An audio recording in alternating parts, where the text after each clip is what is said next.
Did you become nervous just before your finals anytime? If yes, then I just wanted to know what did you do to manage that? And second question is, what was your exact training apart from swimming, in gym or otherwise?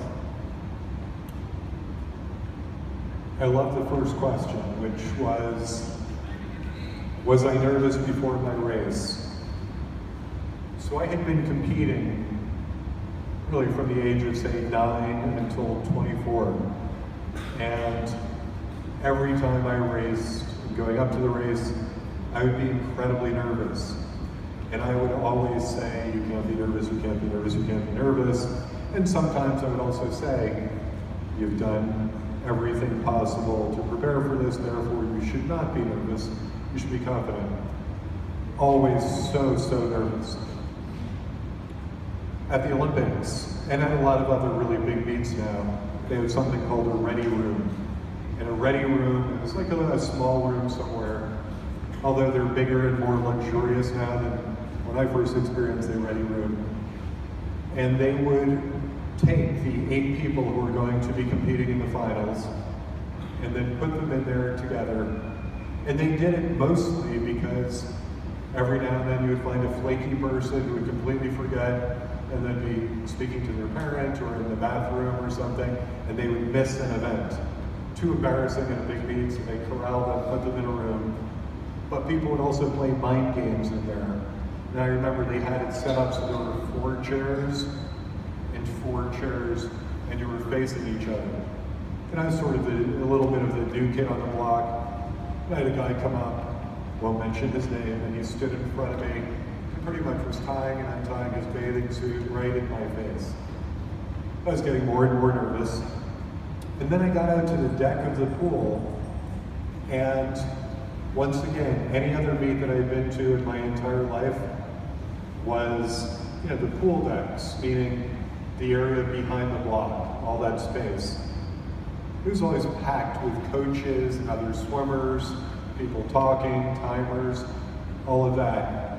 At the Olympics, there was probably a space, in all seriousness, from here to that wall behind the blocks, completely empty. No one else was allowed on the deck.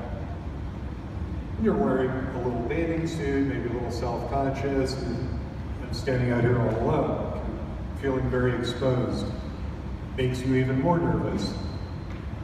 And at that moment, I realized once again, as I was growing as a human being, you should be nervous. Like, there are a billion people allegedly watching on TV around the world. It's a really big swim meet. You're an idiot if you're not nervous. And in all honesty, like, I embraced my nervousness and I started moving around as though I was nervous instead of always trying to control it. And from then on, I've always gone with the nervousness. I think it's totally okay to be nervous. A scary little story. Over the years, and I haven't done it in the last couple of years, but if I had a really big job interview and I wanted to remind myself that I'm putting a suit on or something for work and say it's not just a normal day, this is a really important day for me, I would actually put my Speedo on under my suit just because it's uncomfortable, but it reminded me that this is not normal. Like, I needed something to almost like pinch me and remind me this is not normal, therefore be really, really nervous. Be prepared, but be nervous. So I think being nervous is fine, and I think everyone always tries to fight it and push it down. And I think it's okay if it's a big event, a big exam, a big meeting, anything. It's fine, just as long as you're nervous because of the elevated competition, not because you haven't prepared for it. And then my practice up until that time, we did a lot of practice in the water. We also did a lot of, what they call dry land practice. Sort of cross-training type things. We used to do a lot of really odd exercises that just in the last 6 months have started doing some of them again. And they're crushing me. They're really, really hard, but fun. And people do boxing now, things like that. We used to do these things called wheels, and they were, if you take a little, wooden board, a little square, elongated wooden board, and you put a wheel on each end, almost like a cart that you would push, but just two wheels and a little platform in between. And you would get into a plank position. So if I was lying on the floor, I'd be in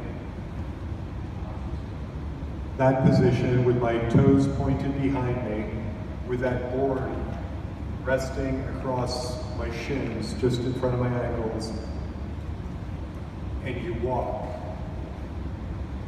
like this, keeping your body completely straight, so resting on your hands and the wheels.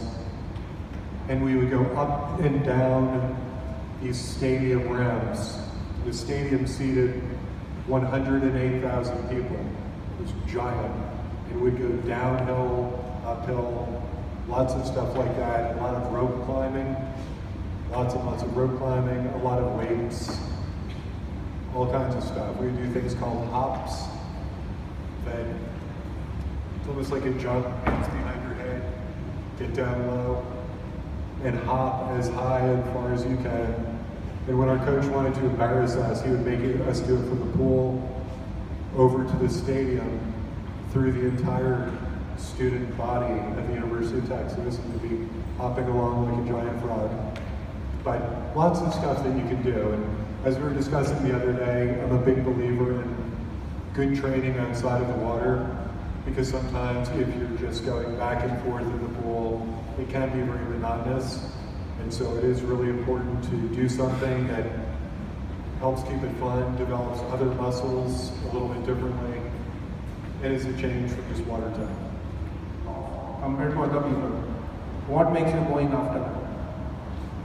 I mean, it's all mentally, you feel that you are a little late, marginally late, isn't it? What happens? So in a race, if you get a slow start, I always found that it's something that goes back to almost bigger picture. So like if you get off the blocks or start something a little bit late, how do you feel? How do you catch up? My coach, once again at Texas, who is this incredibly wise older guy who's been nurturing people his entire life. People would make t-shirts after we had won the national championship. And he never used to let anyone wear it, can't wear it.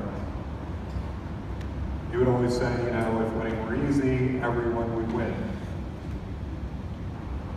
Now I think he lets people wear the shirt for one day, and then it's gone, because clearly you're doing something right. He thinks, and I believe deeply, it's much easier to catch up to someone than to be out in front and always stay out in front. I've always found that, so I feel like I can pretty much catch anyone on anything, but then all of a sudden it's like being exposed. Oh no, I'm in the front, and you know that everyone is trying to catch you. You mean it was an advantage? I think so, sometimes. Obviously you want to get off and you want to be quick and ahead, but I've always found it easier to catch up than to stay in front.